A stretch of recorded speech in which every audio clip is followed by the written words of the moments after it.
Madam Ping wants to make you a house to thank you for all you've done for Liyue, but requires some rare materials, including Smaragdus Jadeite. Smaragdus Jadeite is harmful when touched by mortals, so she hired a half-adepti Yanfei to collect this for her. I'm Yanfei, a legal advisor. Yanfei had heard of a SNES 9 trader called Krosl, who wanted to make jewellery out of Smaragdus Jadeite, so he joined her to see if the trader had any leads.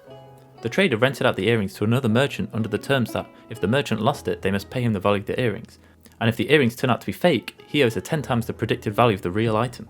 Krosl freely gives up the address of the merchant. Seems a little dodgy to me. And we go find her.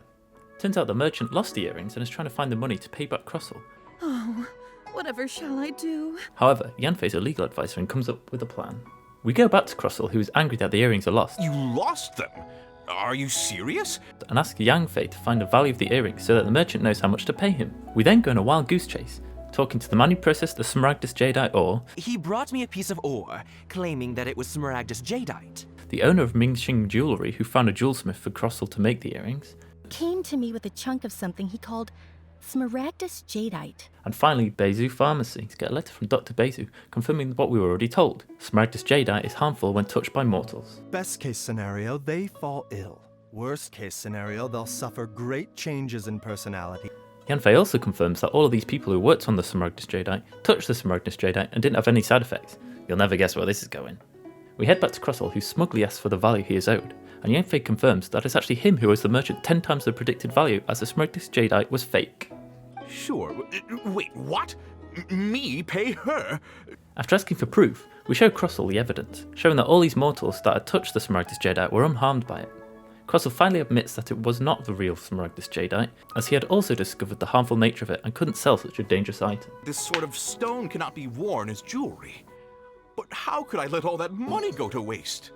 The merchant takes the real Smaragdus Jadeite instead of the 10 times value that she was owed, which she then gives to us, and forms a business contract with Krosl because she's a ruthless businesswoman. If we could join forces, your jewelry designs and our choice ores, I think we could do some fine business between us. We then take the Smaragdus Jadeite back to Madam Ping, who then makes us a magic teapot for a house. This quest took me almost an hour and was only reading and walking. Why, Mahevio? It's not even fun. You're forcing boring lore down our throats instead of providing content. I would rather have just received the teapot. Seriously, if you haven't done it already, I'll just spam the skip button for this one. On to the actual housing content. Wow!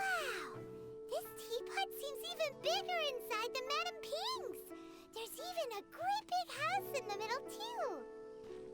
Well, it seems that we have a visitor. It's a huge finch! This huge finch is Tubby, who's in charge of your teapot house. You'll get some housing blueprints which you can learn by using them in your bag. These blueprints require some materials to make, such as wood you can get by attacking different types of trees. To craft items, talk to Tubby and ask to create furnishings. This will display a list of your known blueprints. Selecting a blueprint will show you what is needed to make it. You can make fabrics and dyes in the Creation on Dye selection.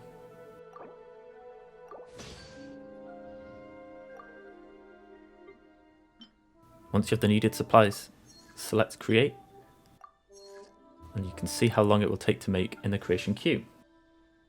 You can use a vial of Adeptal Speed to instantly create an item. Once you've made an item, you can place these around your land. You can also create sets if you have all of the items needed. These are placed the same way as individual items are. You can walk around, or on top of items you have placed, or even climb them. You can also go inside your mansion and place indoor items. There is an upstairs, but currently we cannot go into any upstairs rooms. Building an item for the first time gives you trust experience. You can check your trust rank with Tubby, and when you increase in rank, you earn some good rewards, including Primogems and more blueprints. Don't forget to complete your tasks to earn additional blueprints and pets. Tubby also hosts the Realm Depot, where you can buy many things including plants and boulders, as well as a huge list of blueprints.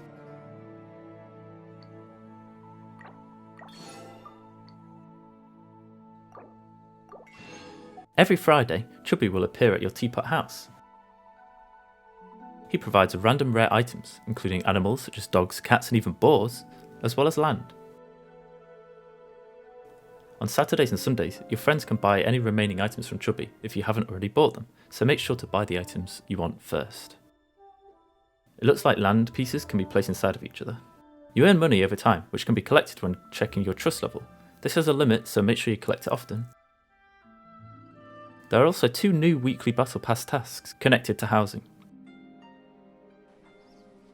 To leave your teapot, open the map and select the teapot in the bottom right and then select Teyvat. You can then travel to any waypoint like normal. To return to your teapot, select it in your bag and place it to enter.